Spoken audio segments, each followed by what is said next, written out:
Você acabou de dar play nesse vídeo achando que eu vou trazer uma boa notícia. E por que você achou que eu ia trazer uma boa notícia?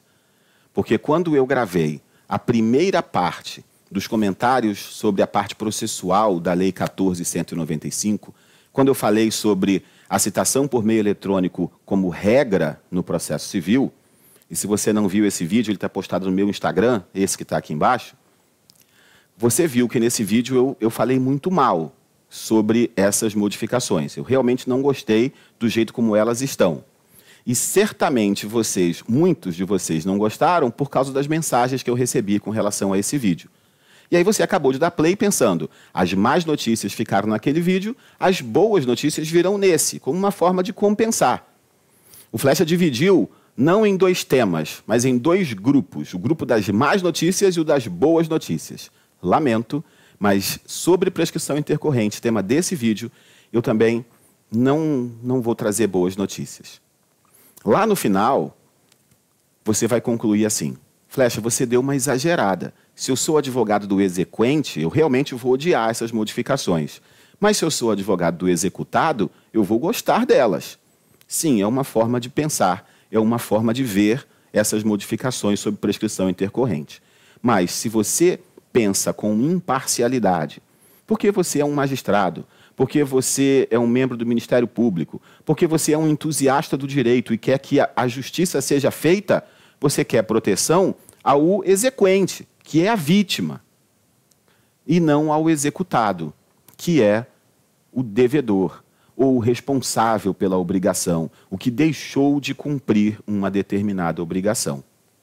Vamos para o vídeo, assistam.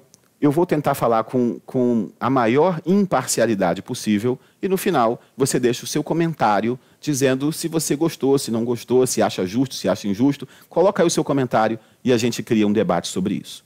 Tudo bem? Então, vamos lá para o quadro. Já vimos quais são essas três hipóteses da prescrição no processo civil.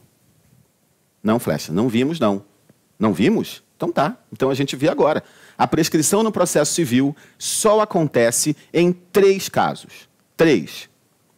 No período de tempo entre a petição, entre a lesão ao seu direito e o ajuizamento da ação, com a petição inicial. Esse é o primeiro lapso prescricional, entre você sofrer uma lesão no seu direito e ajuizar a ação. Segundo caso, entre o trânsito em julgado da decisão e a instauração da execução. Entre o trânsito em julgado da decisão de conhecimento e a instauração da execução, também pode ocorrer prescrição pelo mesmo lapso temporal do direito material, que é o teor da súmula 150 do STF. E a terceira hipótese, a prescrição no curso do processo de execução ou da fase executiva, que é a famosa prescrição intercorrente. Daí a gente já consegue concluir que não existe prescrição intercorrente na fase de conhecimento do processo civil. Não existe. Pode levar 15, 20, 50 anos, não interessa. No processo de conhecimento, na fase de conhecimento do processo sincrético, não ocorre prescrição intercorrente. Ok? Dito isso, a gente passa para a alteração no CPC trazida pela Lei 14.195.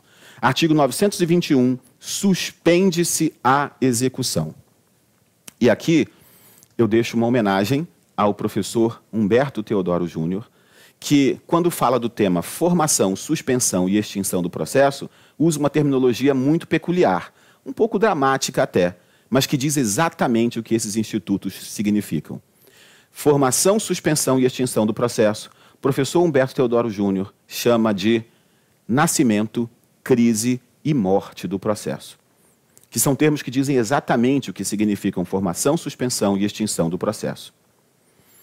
A crise no processo, uma crise no processo, faz com que a marcha processual seja paralisada até que essa crise seja resolvida.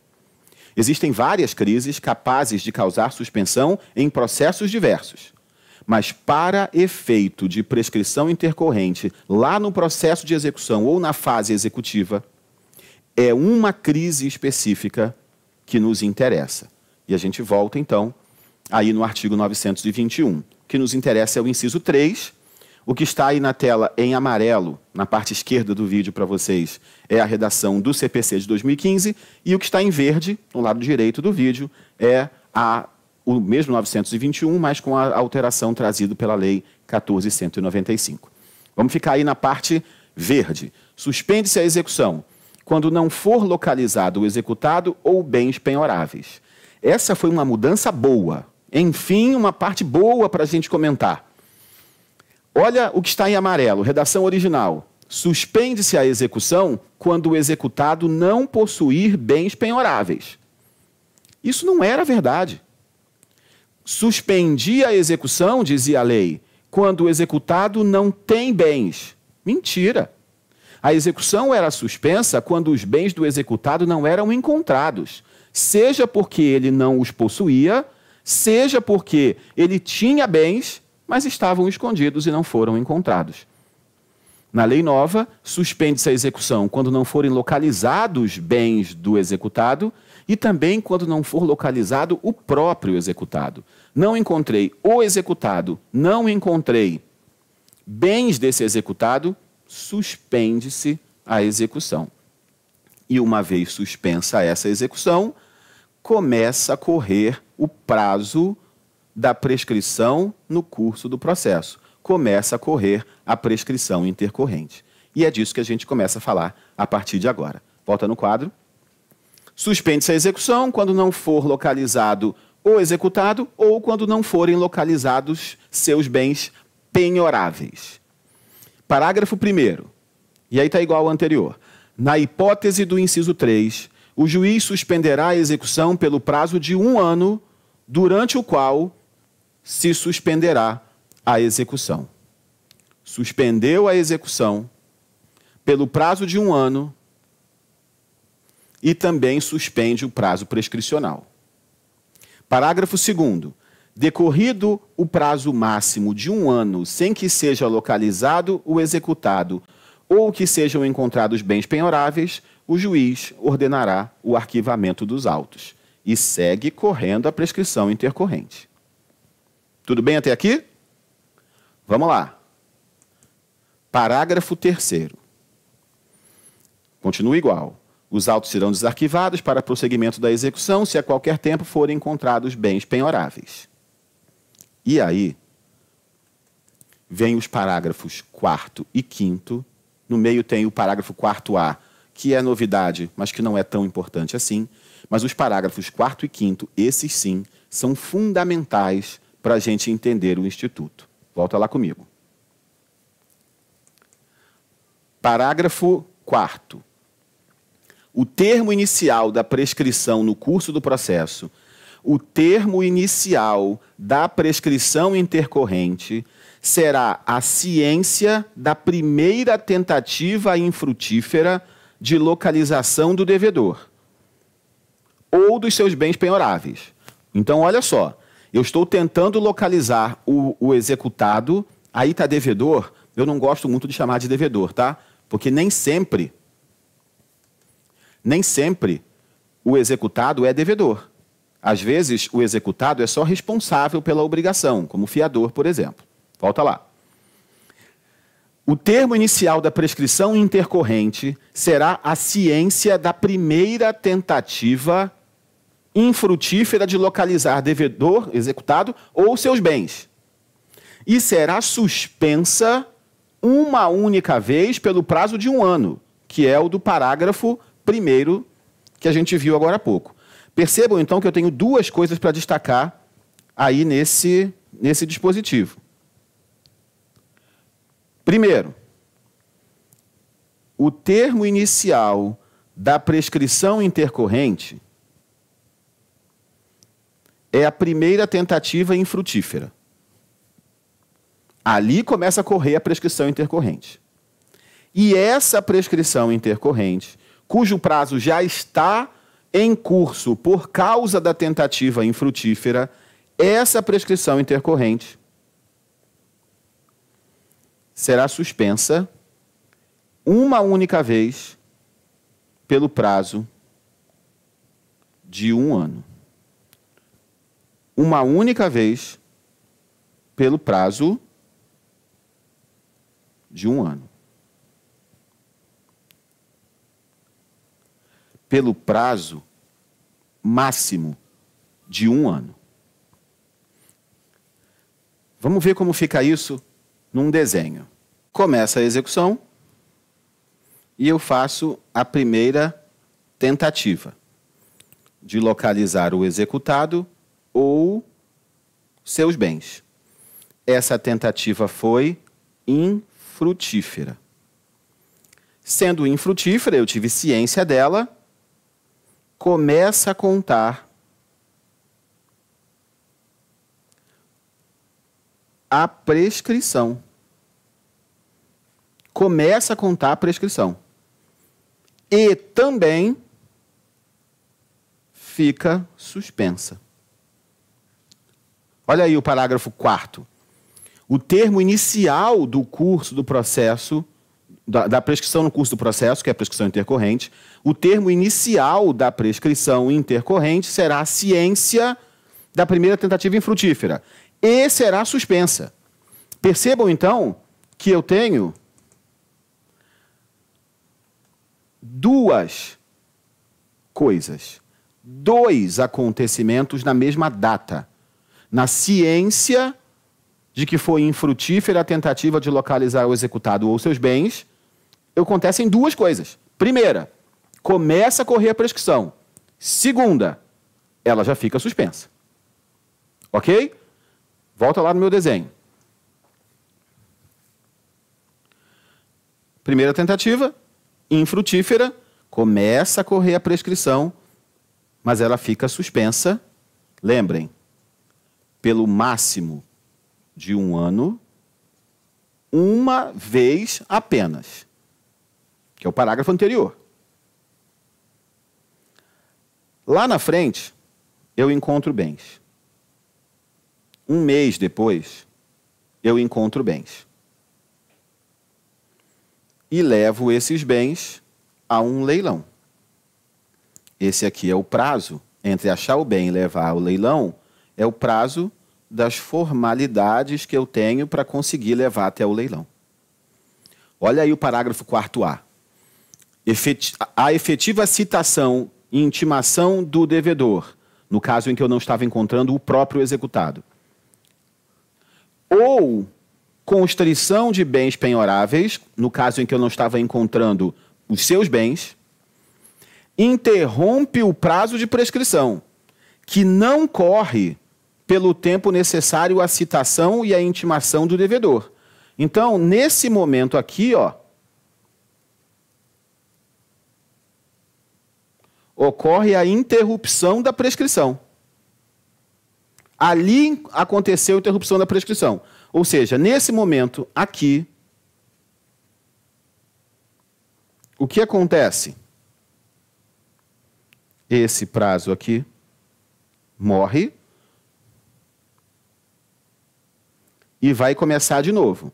Só que ele não vai começar aqui não, ó.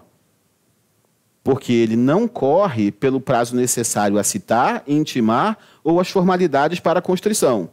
No meu exemplo, esse leilão aqui. Então, aqui a prescrição intercorrente foi interrompida e recomeça a contar aqui.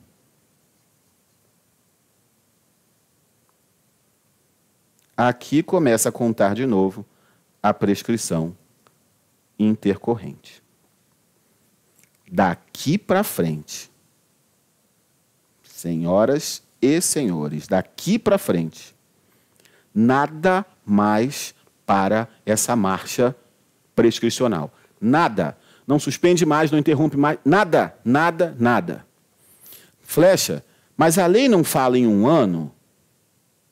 Eu não gastei 1 mês? Eu não teria mais 11 meses? Não, não tem mais 11 meses, não tem mais nenhum segundo, porque essa suspensão, esse bônus que você tem de suspender o prazo da prescrição intercorrente é só por 1 vez, e é no máximo por 1 ano, é até 1 ano. Gastou 1 mês, gastou 1 dia, gastou qualquer coisa abaixo de 1 ano, perdeu. É isso. Daqui para frente, então, nada mais acontece. Parágrafo 5º. O juiz, depois de ouvidas as partes em 15 dias úteis, pode reconhecer a prescrição no curso do processo e extingui-lo. Ou seja, eu vou continuar essa linha aqui, ó, lá no outro slide, tá? Começou a contar o prazo prescricional. Num dado momento, o juiz percebe que talvez, eu acho que pode ter ocorrido a prescrição intercorrente. O que ele diz? As partes. Digam aí em 15 dias se teve mesmo prescrição intercorrente. As partes vão se manifestar e o juiz, se continuar entendendo que houve prescrição, sentença reconhecendo a prescrição. Sentença que reconhece prescrição é ruim para quem? Para o autor ou para o réu? Aí a execução. Então é ruim para quem? Para o exequente ou para o executado? Ora, se vai prescrever o direito do exequente, aquele direito material de crédito, então isso é ruim para o exequente. O exequente perdeu. E na época do Código de 2015, antes dessa reforma, se o exequente perdeu, como qualquer um que perde no processo, sofre os ônus da sucumbência.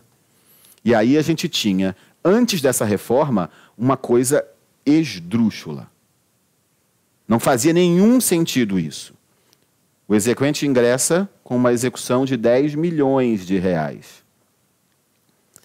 Por um motivo qualquer, ocorre a prescrição. Ele perdeu ônus sucumbenciais, 10%, 1 milhão de reais de sucumbência.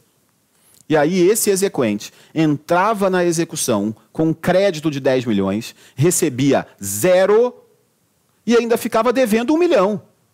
O executado, que é aquele que não pagou, é aquele que está inadimplente, ele entra nesse processo devendo 10 milhões, sai dele sem pagar os 10 milhões e com 1 milhão no bolso. Não faz nenhum sentido isso. Nenhum. Mas antes dessa reforma, não havia nada dispondo nesse sentido. E, portanto, o exemplo que eu dei acontecia na época do CPC de 2015, antes dessa reforma.